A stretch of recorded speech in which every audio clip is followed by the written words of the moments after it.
Audi B9, how can I tell if my motor mounts are shot? Can any damage happen if I don't replace bad motor mounts in time?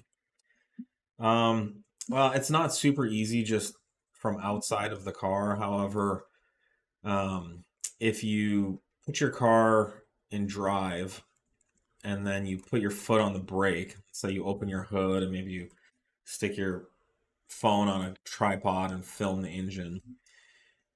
If you put it in drive, put your foot on the brake, but then hit the throttle at the same time.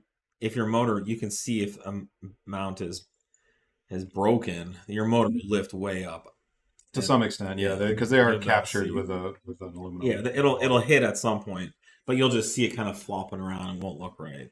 Yep. Um, if your mounts are good and tight, you'll see the motor load up, but It'll torque a it little bit. won't, it won't see it kind of bounce like that.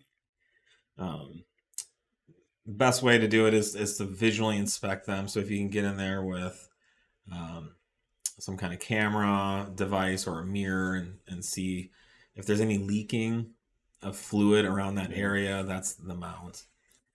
And there's a lot of fluid in them that will leak out. Yeah, So and if you can somehow unload the motor a little bit, whether lift it slightly or get a hoist on it a little bit, because you'll see the crack is usually right under the upper aluminum cast piece in it.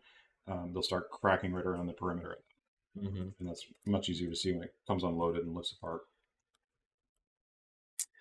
um, And as far as damage can yeah, happen if it does. I mean, you've basically lost your one of your primary retention devices. So it depends to what extent the mount is broken, but the factory does disaster it's proof that, it's captured. Unlike olden days where it was just a mount sitting on top of a piece of rubber. It is captured pretty well on the B9s. Yeah, but it doesn't help, having all that extra movement. So.